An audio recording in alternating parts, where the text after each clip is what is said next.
Welcome to grammar বন্ধু। আজকের ভিডিওতে আমরা খুব সহজ ভাষায় use of the definite article শিখব। এই ভিডিওতে যা শিখব সেটি হলো what is the, use of the যে দা কোথায় বসে, কোন শব্দের আগে বসে, কেন বসে, এই সম্পর্কে কিছু গুরুত্বপূর্ণ নিয়ম আর ইজি এক্সাম্পল। এই ভিডিওটি ক্লাস 1-এর শিক্ষার্থী, বিগিনার্স এবং ইংলিশ গ্রামার শিখতে ইচ্ছুক সবার জন্য উপযোগী।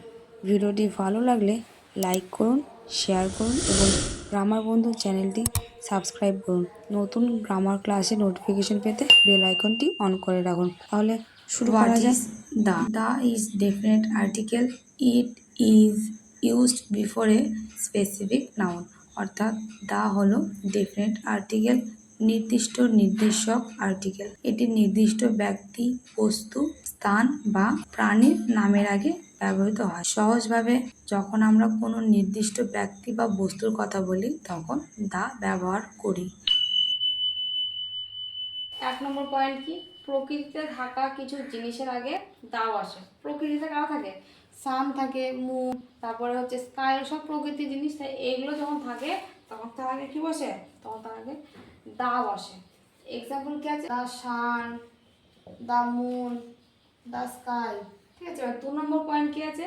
কোনো নাউনকে নির্দিষ্ট করে বোঝাতে বসে। কারণ নির্দিষ্ট, যেমন অনেকগুলো ছেলে মেয়ে আছে, তার মধ্যে তো তোকে বলছে অর্জুন এটা বলো, ঠিক আছে? তো মানে কি, এতগুলো ছেলে মেয়ে আছে, তোর নামটাই করছে, মানে এটা হচ্ছে নির্দিষ্ট কাউকে তোকে বোঝাচ্ছে। তখন কি হয়? তখন সেক্ষেত্রে দা বসে। যেমন আই লাইক দ্য গার্ল। তারপর 3 নম্বরটা কি আছে? বিখ্যাত অট্টালিকা, জাহাজ, পাহাড়, পর্বত, নদী, সমুদ্র, মহাসাগর ইত্যাদির আগে দা বসে। অট্টালিকা, জাহাজ, পাহাড়, পর্বত, নদী, সমুদ্র, মহাসাগর ইত্যাদির আগে দা বসে।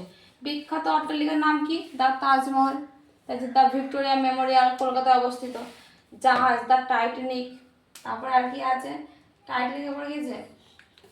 তারপর হচ্ছে বিক্রান্ত। তারপর হচ্ছে পাহাড় পর্বতের নাম কি? The Himalaya, the Shushunia. ঠিক আছে। The Ganga, the Bhagirathi.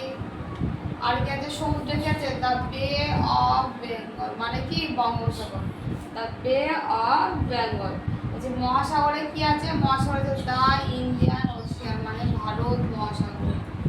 The Indian ocean মানে কি? ভারত মহাসাগর। আর দ্বীপে কি আছে? দ্য আন্দামান, মানে আন্দামান দ্বীপপুঞ্জ। 4 নম্বর পয়েন্ট, যানবাহনের নামের আগে দা বসে। Example the Rajdhani Express, plane, the Rajdoot. 5 number point, বাদ্যযন্ত্রের নামের আগে দা বসে, যেমন দ্য পিয়ানো। বলছে ধর্মগ্রন্থ, সংবাদপত্র, ঐতিহাসিক ঘটনা, বিখ্যাত তারিখের আগে দা বসে। ধর্মগ্রন্থ কি? The Ramayana, the Bible, Anandabazar পত্রিকা। ঐতিহাসিক কাল কি? দ্য ব্যাটল অফ পলাশীর যুদ্ধ। বিখ্যাত তারিখ দ্য 5th অগাস্ট। 7 নম্বর পয়েন্টে জাতি, সম্প্রদায়, রাজনৈতিক দল ইত্যাদির আগে দা বসে। জাতি মানে কি? জাতি মানে কি? আমরা হচ্ছে কি, কোন জাতি? আমরা ভারতীয়, তাই তো? The Indian, the Germany, the Bengali, মানে আমরা বাঙালি জাতি। এই যে জাতি, আমরা ভারতীয়, আমরা বাঙালি, তারপরে জার্মানি, এইগুলোকে বলা হয় জাতি। ঠিক আছে? তাহলে এক্সাম্পলে কি হবে? এই দ্য ইন্ডিয়ান, দ্য বেঙ্গলিস। তারপরে সম্প্রদায়, আর কি আমরা কোন সম্প্রদায়ের মানুষ? আমরা হিন্দু সম্প্রদায়ের মানুষ। সম্প্রদায়, হিন্দু সম্প্রদায় আছে, মুসলিম সম্প্রদায় আছে, খ্রিস্টান সম্প্রদায় আছে। তাহলে সম্প্রদায়ের মধ্যে কোনগুলো বোঝায়? হিন্দু, মুসলিম, খ্রিস্টান, তাই তো? এই যে হিন্দু আগে কি বসবে? দা বসবে। মুসলিম এর আগে কি বসবে? দা বসবে।